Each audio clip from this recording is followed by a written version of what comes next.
Question ಕೇಳಿದ answer ಅಷ್ಟೇ ಕೊಡ್ಬೇಕ್ರಿ ನಾವು. ನೀವು ಕ್ವಶನ್ ಕೇಳ್ತಾ ಇರ್ಬೇಕು ನೋಡಿ.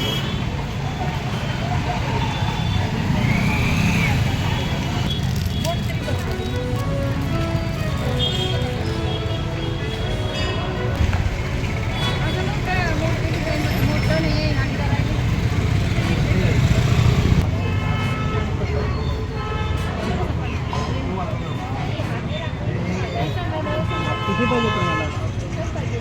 40 एक पाठीमागे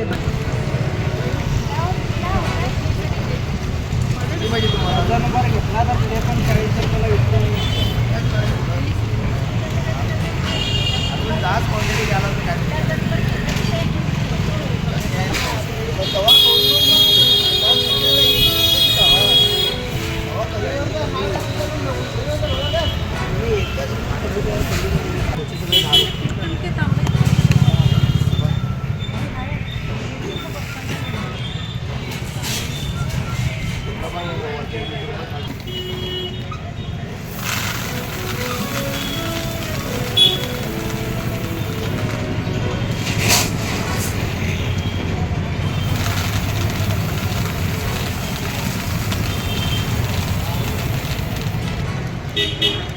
इथे VC पगार मलाच पडताय म्हटला तुम्ही.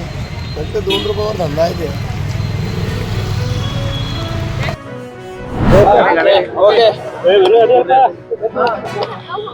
ಬೆಳಗಾವಿಯ ಬಂದು ನಡೆದಂತ 5ನೇ ತಾರೀಕಿಗೆ ಸಂಭಾಜಿ ಮೂರ್ತಿ ಉದ್ಘಾಟನೆ ಕಾರ್ಯಕ್ರಮದಲ್ಲಿ ಸವಿತಾ ಕಾಂಬ್ಳೆ ಅವರು ಇದನ್ನ ಮಾತನ್ನ ಹೇಳಿಕೆ ಕೊಟ್ಟಿದ್ದಾರೆ. ಕಾರ್ಪೊರೇಷನ್ ಕಮಿಷನರ್ಗೆ ನಾವು ಹೇಳ್ತಾ ಇದ್ದೀವಿ, ನಾವು ಹೇಳ್ದಂಗೆ ಕೇಳ್ಬೇಕು, ನೀವು ಹೇಳ್ದಂಗೆ ಕೇಳ್ಬೇಕಂತ ಹೇಳ್ತಾರ. ಇದು ಅಧಿಕಾರ ಬಂದ್ರೆ ನಿಮ್ಮ ಮನಸ್ಸು ಬಂದಂತ ಮಾಡುವಂತ ಅವಶ್ಯಕತೆ ಇಲ್ಲ. ಬೇಕಾದ್ರೆ ನೀವು ಮಹಾರಾಷ್ಟ್ರಕ್ಕೆ ಹೋಗ್ಬಹುದು. ಕರ್ನಾಟಕದಲ್ಲಿ ಇದ್ದು ಕನ್ನಡಿಗರು ಅನ್ನ ತಿಂದು ಕನ್ನಡಿಗರನ್ನು ಓಟನ್ನು ತಗೊಂಡು ನೀವು ಹಾರಿಸಿ ಬಂದಂತ ಕೆಲಸ ಮೇಯರ್ ಆಗಿ ಯಾವ ರೀತಿ ಪರ್ಮಿಷನ್ ಕೊಡ್ಬೇಕನ್ನೋಂತ ನಿಮ್ಗೆ ಗೊತ್ತಾಗ್ಲಿಲ್ಲ. ಇವತ್ತು ಇದೇ ನಿಮ್ಮ ಕಾರ್ಪೊರೇಷನ್ ಅಲ್ಲಿ ನಾವು ಬರ್ತಾ ಇದೀವಿ. ಯಾವುದೋ ಕಾರಣಕ್ಕೆ ನೀವು ರಾಜೀನಾಮೆ ಕೊಡಲೇಬೇಕು, ನಿಮ್ಮನ್ನ ವಜಾಗೊಳಿಸಲೇಬೇಕು. ಕರ್ನಾಟಕ ಸರ್ಕಾರ ನೇರವಾಗಿ ಎಚ್ಚರಿಕೆ ಕೊಡ್ತಾ ಇದೀವಿ. ಇಂಥವ್ರನ್ನ ಮೊದಲನೇದಾಗಿ ಇಲ್ಲಿ ಒಳಗಡೆ ಇಡುವಂತ ಕೆಲಸ ಮಾಡಬಾರ್ದು. ಅಭಯ್ ಪಾಟೀಲ್ ಅವರು ಮಹಾರಾಷ್ಟ್ರಕ್ಕೆ ಜಯ ಅಂತ ಘೋಷಣೆ ಹಾಕಿದಾಗ ಬಾಜು ನಿಂತ್ಕೊಂಡು ಅವನಿಗೆ ಬುದ್ಧಿ ಮಾತನ್ನು ಕಲ್ಸಿದ್ಬಿಟ್ಟು ಮತ್ತು ತೆಪ್ಪಳಿಯನ್ನು ಹಿಡಿಯುವಂತ ಕೆಲಸ ಮಾಡ್ತಾ ಇದಾರಲ್ಲ ಅವರು. ಅಭಯ್ ಪಾಟೀಲ್ ಆಗಿರುವಂತ ಇವರು ಸರಿತಾ ಕಾಂಬ್ಳೆ ಅವರು ಮತ್ತು ಉಪಮೇಯರ್ ಇವರು ಮೂರು ಜನ ಸೇರಿ ನಮ್ಮ ಕರ್ನಾಟಕ ಕರೆದು ಕೇಳಿ ಅನ್ಯಾಯ ಮಾಡುವಂತ ಕೆಲಸ ಮಾಡಿದಿರಿ. ನೀವು ಮೊದಲನೇ ಮೂರು ಜನಕ್ಕೆ ಹೊರ ಹಾಕುವಂತ ಕೆಲಸ ಮಾಡಬೇಕು. ಅಭಯ್ ಪಾಟೀಲ್ ನೇರವಾಗಿ ರಾಜೀನಾಮೆ ಕೊಡಲೇಬೇಕು.